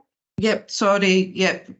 We're just signing this off. We're just agreeing that this is a phase 1 policy. We're happy to agree it. Is that right? Yep. Okay. You're asked to approve the policy, the joint policy, yeah. Yeah, okay. So I take it we're all in agreement to that. Yeah, everybody's happy with it. Okay. Thank you very much, Angie, for your hard work and getting it to this point. Well done. It's an important, a really important aspect of social care that people can get these supports and help. So thank you for doing that. Okay, and that moves us on to item 9, which is the financial monitoring position as at August 2023. We're always pleased to receive a good financial report, I hope. I see Maureen's appeared on the screen. Yeah, sorry, Chair. It was really just to, I appreciate you've kind of moved on, but it was really just to highlight what the recommendations were in the report in terms of what was being asked of you, just to be clear. I mean, what Arlene said wasn't wrong, but the recommendations are at 2.1 through to 2.6, and that's what's been asked of you. Yeah, and we're happy to agree on that. Yeah. Thank you. Thanks, Maureen. Thank you for keeping us on the straight and narrow. Are we handing over to Dave here? Yes, thanks. I'll in turn pass on to Christine, who's going to take us through, and we'll kind of pick up any questions. Hi, Christine. You look as if you're in Florence or Madrid or somewhere like that. You're probably in Dundee somewhere, are you? I'm actually at home just now, but that picture was taken. I'm probably on the one day of summer outside Caird Hall in City Square. So there you go. I'm trying to remind myself of what summer looked like on that one morning that I was in the office. But yeah, it's a much greater picture, I think, today. Thank you, and I shall try to live up to the expectations of your wonderful finance report expectations, but I fear I may dash hopes pretty quickly. So our normal finance report has been shared with you, and this is based on the position up to the end of August, which gives 5 months of actual information and further 7 months of projected to the end of the financial year. The depressing position straight away, as I'm sure many of you will have noted, is a deterioration in our forecast overspend position. So we're now forecasting an operational overspend of £6.024 million for this financial year. And as normal, the breakdown of the key points in the appendices are listed through the report. But I'll just try and pick out a couple of key points to share with the members today. So firstly, as members will probably remember, the financial plan for 23-24 did include an anticipated gap of £3 million for this year. And that we've got that funding set aside in our earmarked reserves to cover that part of the gap. In addition, the forecast is including some costs in relation to winter pressure demand and work that's already ongoing in terms of preparation for winter, in terms of doing things like reducing the delayed discharges, which many of our health colleague members will be very much aware of, some of the improving position there, and some of the social care unmet need pressures as well in terms of preparation for moving into winter. We do have another £1 million of earmarked reserves set aside in our reserves position. So this work and this spend should allow us to tap into some of that reserves that we've got set aside. So from the £6 million, up to £4 million of it is covered already by earmarked reserves. But obviously that still leaves a gap of just over £2 million that would need to be funded as it stands just now from general reserves, but obviously work's ongoing with operational managers in terms of trying to find ways of reducing that overspend that we're seeing in the overall position. one other key point, just before I move into sort of the main body of some of the other parts of the report, in 4.4.4, you may note that the council staff pay award provision has been increased. As you'll probably be very much aware, there's ongoing national negotiations between COSLA and the trade unions for local authority staff pay award for this year. A published deal was offered back in September time, and although that has been rejected and conversations are still ongoing, it was very clear at that point that our original provision of a 4% average pay award for local authority staff, which was built into the financial plan, is now no longer realistic. So we have increased the provision to an average of a 6%. We obviously don't know where it's going to go to, but just to note that there will be an increased cost pressure in our bottom line. That increase of a further 2% is around about £774,000 of additional cost. So that's built in to the overall projected overspend as well. And we're currently assuming that that is an additional cost pressure to our bottom line with no additional funding coming through. So that's sort of some of the key elements or the big elements of the overall position. In terms of just some general comments as well, we continue to see some underspending areas due to vacancies, recruitment and retention challenges in our teams. But the flip side of that is we've then got overspending cost pressures due to premium costs of agency, locum staff, supplementary staffing, where we've got to maintain sort of safe staffing levels. And also there's an under recovery of income across elements of our services as well. As a follow-up to some of the comments in the last IJB, we have added in some high-level summary of supplementary staffing spend. That's noted in 4.3.5 for our health teams and 4.4.3 for the council teams, just to provide some summary of sort of spend to date costs in terms of bank, sessional, agency, locum, etc. Just to give a sort of flavour of where that spend is.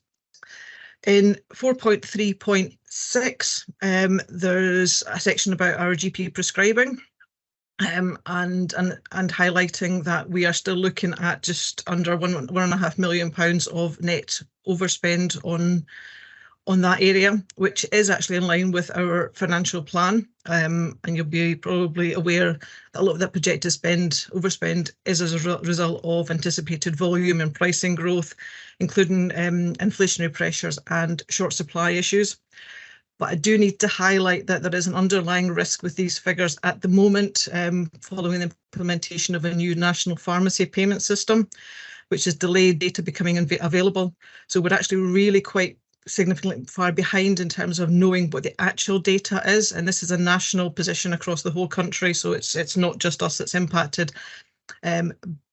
So there's best estimates in terms of projected spend are included, but we do need to highlight that there could be a step change in the actual projected spend when actual information does come through. So obviously we will continue to work with colleagues through our prescribing and GP prescribing teams to keep up to date with where that is, and at the next financial report we will bring an updated position on that one. And a couple of those final little points. 4.3.8 just highlights some of the specific unexpected pressures in the current financial year, particularly in terms of our lead partner or hosted position for GP out of hours service, and 4.4.5 in terms of care at home cost pressures. And there is ongoing actions in terms of exploring ways of improving these. And 4.7 just highlights the opening reserves, just as a reminder of what reserves that we do have available to us. As I've already mentioned, elements of this will be tapped into and utilised during this current financial year. And then the appendices give a breakdown of the financial information, the financial spend, and an evaluation of the savings that planned for the current financial year. I'm not sure if there's any questions or comments or feedback from members. If there's anything, happy to pick up. Thanks, Christine. Quite a meaty report. I'm sure there'll be lots of questions. I'll let Donald come in. I had a question about the reserves table. I never quite understand the reserves thing, and I'm always reading it, rereading it. But I'll let you explain it to me. But I'll bring in Donald first. Thank you, Donald. Okay, thanks, Pat. Thanks, Christine. My question was around these cost pressures around external care at home spend, and you touched on it in 4.4.5 of the report, and you just briefly mentioned it just now. In that paragraph, it sounds like a bit of a euphemism of varying efficiencies in the utilisation of downtime, and operational managers continue to work with providers to improve this. Now, we said the same in August, in the August IJB report, and I'm just wondering what we're really talking about here and what progress has been made since August. Thanks, I can see Donald. Dave's hand's gone up. Yeah, it's short. Yeah, I'll come in. Jenny might also want to come in and I thought she might as well on this one. So no, thanks for that, Donald. So there's a couple of things around the kind of pressure around the external care at home. I'll come on to the kind of fairer work conditions in 1 second. I think it's kind of important to note for the committee that the biggest driver is actually around the demand increase here. So we've kind of had, so with Emma's kind of public health report, kind of gives a bit of an illustration of that. Even the earlier comment from yourself, Pat, around the sort of 900 hours of unmet need. When you look at how much additional hours we're actually putting into the system, I think one week we looked at, there was an extra 2,000 hours being provided from, between this time, kind of 1 week this year and 1 week kind of previous year sort of thing. So the biggest driver is actually more around the actual demand. But we have flagged up the fact that because we've moved from paying providers on an actual basis, or what was called a banded hours. So it would be on the basis of, we might have kind of planned for an hour, they only kind of delivered for kind of 40 minutes, therefore we would only pay them 40 minutes. And we've kind of now shifted that back to more of a kind of an actual pay on shift basis. So we're actually paying in effect for the full hour, but the expectation is that providers will kind of utilise through efficiencies that staff time accordingly. So, and we've had varying degrees of success in terms of some providers are very efficient in terms of kind of recycling the additional hours, but there are a couple of providers that are kind of falling out with the sort of kind of expected sort of bandwidth, if you like, to kind of call it there. So that's what we're kind of looking to focus on, those ones that are the kind of outliers. And Jenny and her team, in particular alongside the contracts team, are working with them to kind of almost like improve their efficiencies. But again, we're not there yet in terms of absolutely kind of maximising efficiency on that. So it's a contributing factor to the overspend, but it's not the main driver. But Jenny, don't you want to come in? Yeah, no, it's just to add to that. We did this as a test of change initially, and we will now implement the paying for people on shifts, but we will implement that as part of the new contracts with a threshold around what can be allowed to be wasted in the system. It won't be a free-for-all in relation to that, there's no expectation of efficiency, but Angie may want to add to what I'm saying about that. But it was just to remind everybody that was a test of change. And almost what this has produced is a finding that some people are doing this better than others, and we want to take the learning from that and kind of, if you like, help providers to gain that same efficiency. But it's just absolutely, Donald, that will not be allowed to run amok. Okay, thanks. Thank you. Could you explain, Christine, the reserves table for me, just so that I understand? So we started off with committed reserves of 13,179 and uncommitted reserves of 20.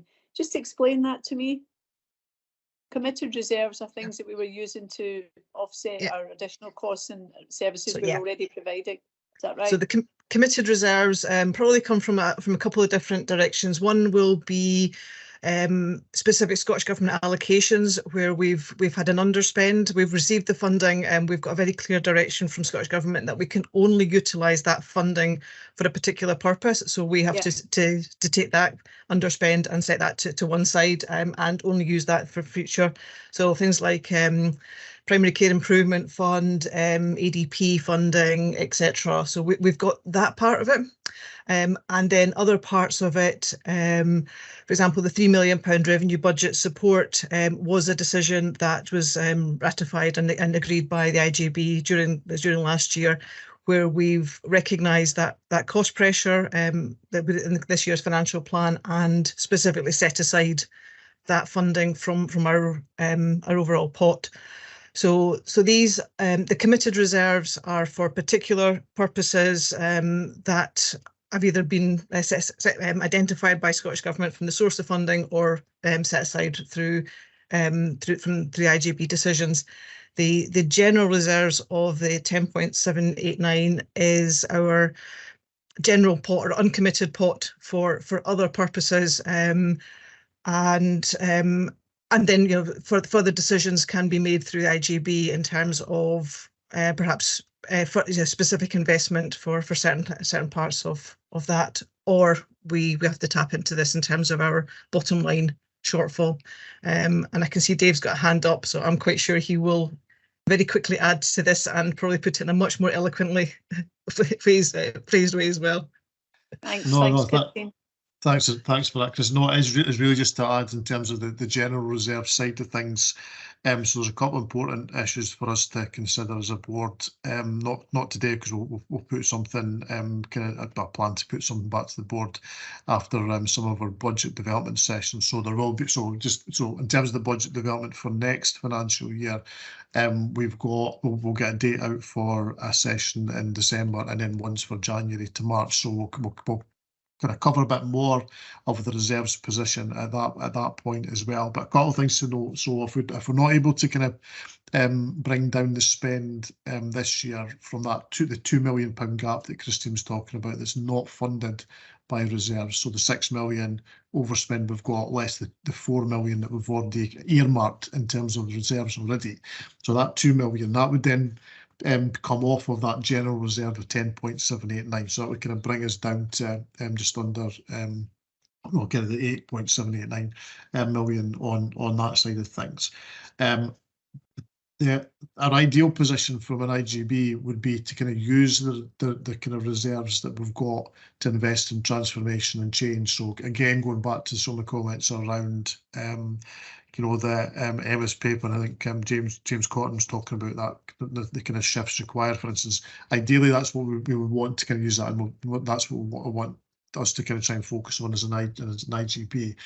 But we also have to kind of take into account the fact that we will have a significant financial challenge next year in terms of the budget, and it's likely we're going to have to use some of our reserves as well to help support the 24-25 position, given the kind of the challenges that we're going to face.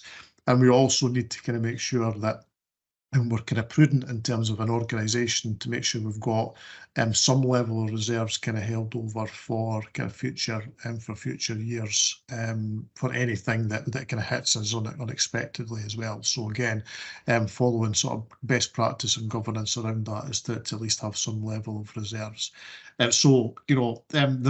We're fortunate we have got reserves. That I know there's a lot of IJBs across the country are in this position now where they don't have any reserves left. But we just need to make sure as an IJB that we are kind of utilising that reserve to the best effect for us, and particularly kind of investing now for future changes. What we want to do. So can I ask Dave then? So what is the outturn position if we can offset the overspend with some of these uncommitted reserves? How do we finish the financial year? How do we project that we're going to finish the financial year? So for 6 million over at the moment, 4 million's covered already because we've made decisions as an IJB to cover those. So it's that gap of 2 million. The general reserve, if we don't do anything, if we can't pull that spend back, that general reserve will just drop by 2. So that's our kind of cover for this year, is we do have money in the bank in effect to kind of cover us for this year. So what we need to explore, Pat, is the implications on 24-25's budget of the current year overspend. How much of it is recurring into next year? And what interventions we need to kind of take to kind of pull that back because into, we'll have spent line. the reserves, so we can't bail it out again. Yeah, next year once they're from gone, they're gone. Yeah, from the exactly. uncommitted reserves. So we should finish this year in financial balance, but we've got an issue next year because we know we're overspent, and we'll have spent the uncommitted reserves to bail us out. That's we'll still have some. Well, hopefully we'll still have some left to help us. Yeah. But that's what we'll need to kind of set out in our budget development. Okay, I've got James Cotton. Do you want to come in here, James? Yeah, thanks, Pat. Dave, you preempted half of what I was going to say then in terms of thinking back to Emma's report and the work that we need to do as a board. And I suppose we need to be thoughtful and mindful of that. There are 2 bits of the reserves I don't understand. That's probably because I'm a doctor, not an accountant, which is we've got 4.5 million set aside against strategic developments and service specific. I don't quite understand what that means. And I'm sure somebody can clarify that for me. But I suppose it's around that we do need to invest, and we do need to invest to pump prime services so that we don't keep addressing failure demand. And for me, that's what reserves should be for. And I acknowledge that's about balancing books in years ahead as well, and needing to be financially prudent. But I suppose it's about that ambition and the challenge that Emma's laid down to us, and how do we collectively look at our health and social care system to address those challenges and use the resources that we have. So I suppose that's my kind of challenge and question around reserves, and I'm sure the budget development day will bring some of these things out as well. Thank you, James. Dorothy, sorry, did you want to respond Pat, to that? come My apologies. back in response. Sorry. So Christine will probably keep me right in terms of those particular headings around strategic developments and service specific. But again, it's just how we've kind of tried to kind of collate a number of different kind of decisions that we've already made as part of it as an IJB under different settings. So strategic developments, I think we've got money set aside for transformation within that. I think that's the bulk of it, and I think the winter pressure funding is also in there. Christine should nod her head, so that's good. So I think we've got £1 million, I think, for winter pressures in there, and at least £1 million for transformation, and £500,000. I can't remember off the top of my head, but Christine might remember. No. I'm rapidly trying to open the fairly lengthy spreadsheet. Okay. To put into a table for IJB purposes, we did try to consolidate a number of individual headings into different categories. So I do have a lengthy spreadsheet. We do have a lengthy audit trail in the background of all the individual type parts of it, and the £500,000, if I can find, was infrastructure support. So in terms of other supports towards sort of facilitating and supporting sort of transformation developments. And service specific, and I know we've got the community alarm analog to digital project, which is about 900,000 within that one, and I can't remember off the top of my head what the rest of that is, but again, Christine might be able to help. It's lots of small pots for specific things. It probably would be about a dozen or so different small pots with included in that for different particular purposes. Yeah, so that's all. Yeah, try because they are very specific against particular services. That's why we've categorised them that way. But yeah, we can provide a kind of detail of that circulate around the board. Thank you. That would be helpful. I think that would reassure people. Thank you for that. Are you happy with that response, James? Yeah, thanks. I'm sure some of that will come out.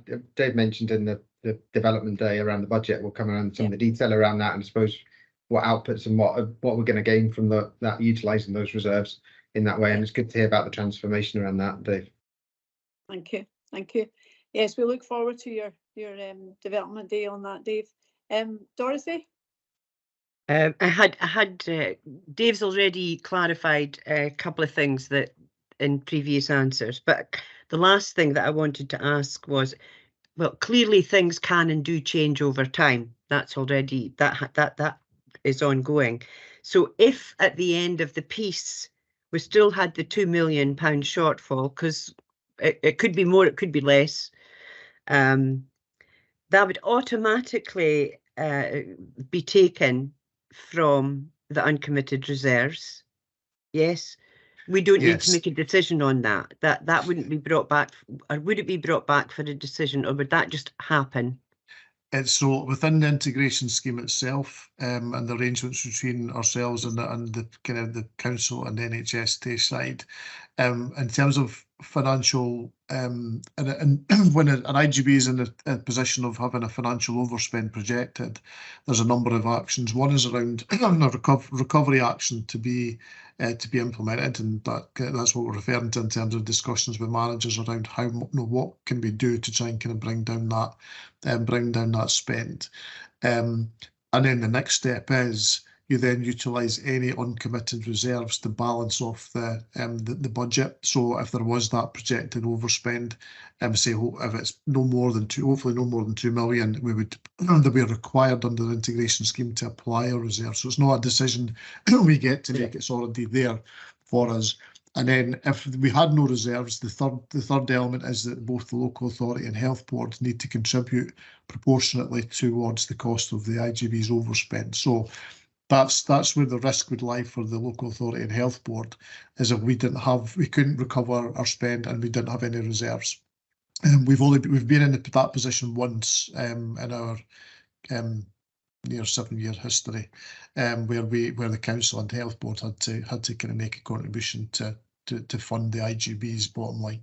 But at this stage, we're not at that stage yet. So, thank you. Thanks, James. Did you have your hand up again? No, sorry. No, it's okay. Any other questions? Now, we're just asked to note this paper. That there was something at the end which I didn't quite understand. That if we require mechanism to action at strategic commissioning plans provided for sections 26 to 28 the public body Scotland. That's in case we would have to give direction, but we're not asking. We're not requesting that be done at the moment, but it's an option open to IJBs. I take it generally if the finances begin to look as if they're going off the rails. I take it that's what it's about. In terms of direction, it's section 8. It says it's no direction is required, but it's obviously if you thought the finances were completely off the wall, you could, I suppose, as an IJB, give direction at that point. The directions wouldn't apply in that circumstance. The directions are about a policy decision that we would make as an IJB around strategic commissioning and investment, and what we would direct either the council or NHS board or both to do as a board. So in terms of there may be some element we would have to do a direction. So it might be, for instance, if we decided that, off the top of my head, this would not be anything I'm saying we would do, reduce the number of social care hours provided, then not to balance the budget. There might be something on that, but we're not at the stage of looking at these sort of aspects. We're not at that point. Yeah, thank you for clarifying that, Dave. That's really helpful. So we've duly noted the paper and the content. Everyone's had the opportunity to ask questions and seek further information. I take it you're all happy with that? Yeah. Okay, so that's the last meaty part of the agenda. Just the attendance sheet. If there's anything that anybody is not able to agree with for whatever reason, can you please get in touch with Arlene? Dave, did you want to say something here? Yeah, sorry, Chair. It was item 10. It was an agenda note just around the strategic commissioning framework. Don't know if you'd kind of picked that one up. No, I haven't seen it. Oh, yeah, yeah, it's on the agenda. So it was just, I mean, the notes kind of speaks for itself in terms of the fact that we were planned to kind of provide an update to this current October IJB around the development of the delivery plan in particular, but also the resource and performance framework. But given the adult protection inspection that we've been hit with, all our resources have been directed to that just now, so we're not in a position to provide any kind of more update around progress around those matters just now. So you'll come back to that with in the December meeting, yeah? Yes, yeah, we will do. Donald?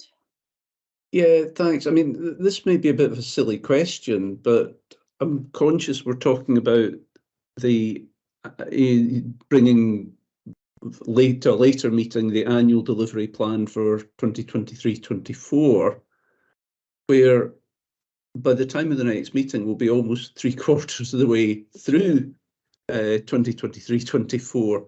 So how does that work? Because you must be working to some sort of a plan at the moment.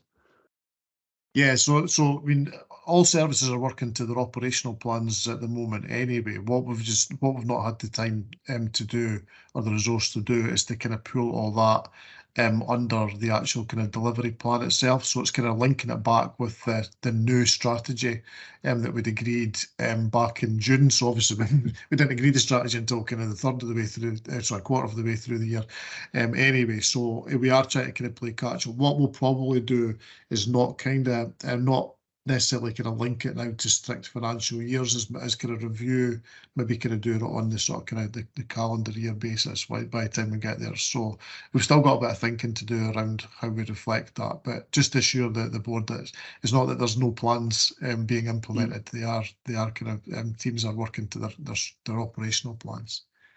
Okay, no, that's helpful. Thanks, Steve. Is there, I mean, there's obviously an issue with internal resource, not having enough people, enough capacity to be able to do this as in the timetable that we would want to do it if we could. I don't know if Vicky wants to comment on that, you know, because we did agree an organisational structure, didn't we, that went ahead, yeah. But I don't know if that does it give you sufficient capacity, Vicky? I mean, the honest answer to that is no, but it's probably not going to, Pat. And I don't think any of us could have predicted just how, you know, significant the planning burden would be on officers.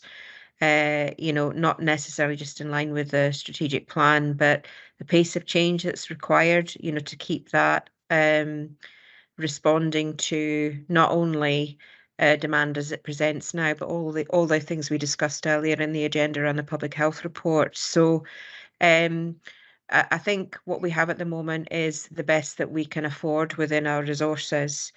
We could always use more, but we're also acutely aware of the resource framework moving forward, and I just don't think we're going to have scope to get, you know, significant additional capacity in place. So Dave can obviously reflect better on this as the person who oversees many of our planning functions, but I think for us as a management team, it's about prioritization, and particularly when we've got additional external scrutiny, which is very much welcomed in terms of the adult protection inspectorate that we've got in just now, and all of the works we've done before in the Drugs Commission.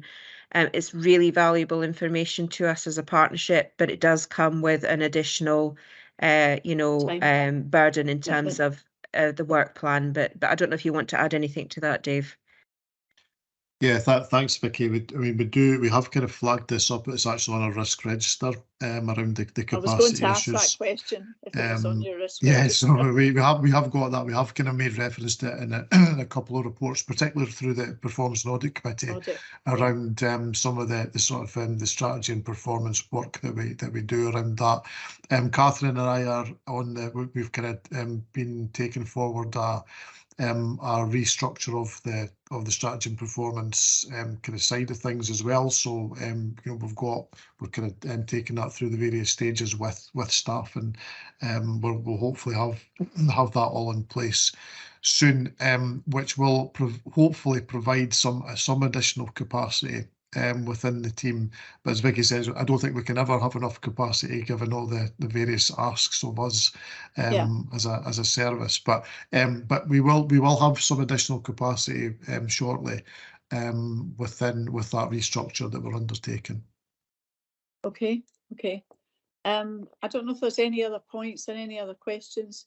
Obviously, I missed the beginning of the meeting and Ken chaired it, and there was an issue about something about the minute and how the minute was constructed, and we were taking that offline.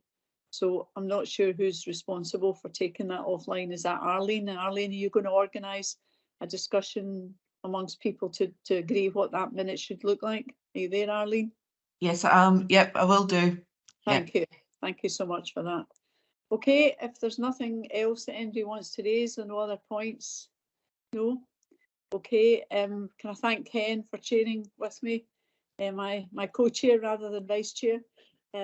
As always, very supportive, so thank you to Ken for that. I thank everybody for their participation and their involvement and input today and all the points that you've raised, and to all the officers who produce all the detailed reports that keep us functioning as an organisation, and especially to Vicky and Dave and Jenny and others who've contributed, Diane and others who've been at the meeting today. I just want to thank everyone for their time, their contribution, their input and their hard work. And we will see you all again as an IJB in December. Thank you very much. Thank you. Thank you. Yeah, everyone. Bye, everybody.